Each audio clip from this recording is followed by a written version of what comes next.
By learning how to look, really look, our eyes can take us on amazing journeys through pictures to people and places far away and long gone, where we can see how they lived and understand how they thought.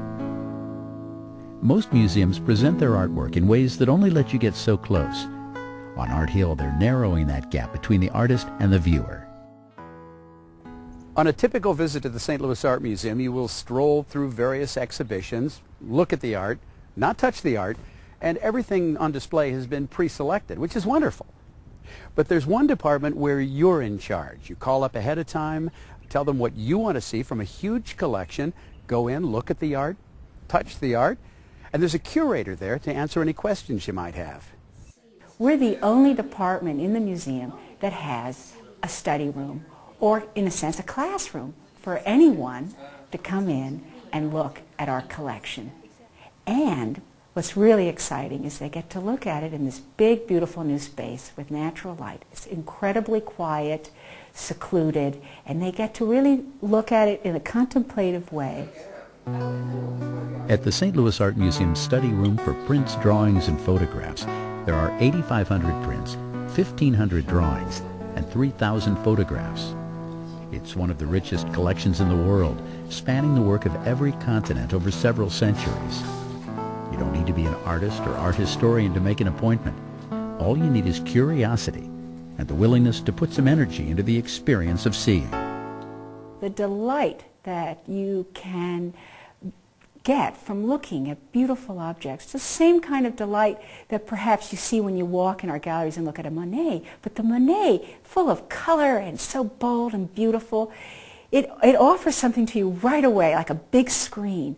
With our things, they're much smaller scale, and they require a little bit more time and contemplation, and they always give back. Every time you can see, oh, I didn't see that little figure in the back there, or look how this stroke sort of touches here and brings the whole drawing into balance. It's a much more contemplative art form, and I find it full of poetry and also a wonderful record of visual culture. Prints are copies, produced in larger numbers, like this print of Albrecht Dürer's Four Horsemen of the Apocalypse, created from a woodcut. This is the first time that what was normally an art form that was normally used to illustrate words was taken and given its own prominence, like a drawing or a painting or a sculpture. So in the history of the print, this is an enormous turning point. Drawings, on the other hand, are the original works, created by the artist on the paper with a pencil, pen, or brush, like this Van Gogh. The immediate touch from a drawing, it's almost like having a connection to the artist's nervous system into the ends of his fingertips onto the pencil. So art students can come and look at a Degas or a Van Gogh or a Beckman and see that line that is actually so alive. You're almost touching the pulse of that artist when you're looking at their very fresh, spontaneous drawings. Many of us aren't sure how to look at a work of art if we don't know much about the artist or the times. Having a living, breathing curator on hand allows us to hear the backstory, appreciate some of the details, and find new ways to see it. This is by William Hogarth in the first part of the 18th century, and it's called The Harlot's Progress.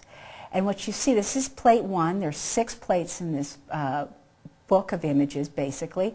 And what you have is this lovely little girl from the country coming to London, and she's got her goose here with in a basket, and the little sign over the goose's neck is for my loving cousin.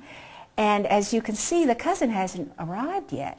They've dropped her off. Here's the equivalent of a bus in 18th century London. They've dropped poor Molly here off, and there's no one there to meet her. And guess who swoops in but an owner of a bordello. And she comes in and she starts stroking the young, naive girl's chin and saying, now, you're all by yourself, can I help you?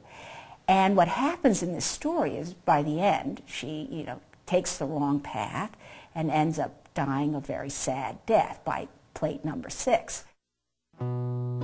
Before television and film, these prints instructed us.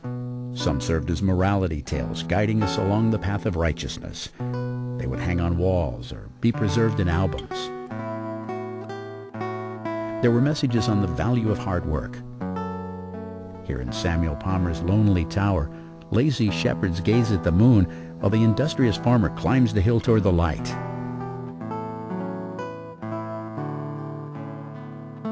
There were religious messages, as in Rembrandt's depiction of the sentencing of Jesus, where the viewer almost feels like part of the crowd. The collection's photos represent every stage of photography from the mid-19th century through the 20th, documenting photography's journey to find its own role in the visual world. Everyone has their own way of looking, just like everyone has their own way of listening and reading. And so what everyone takes from it will be private. And here we can offer them a way of first getting to know basically the language of looking. What to look for, what kind of paper is being used, what kind of medium are you looking at. So you'll feel comfortable and you just don't see these as just flat two-dimensional objects, but really things with dimension that can resonate, like a poem or like reading a really good historical novel. It stays with you, and these images do.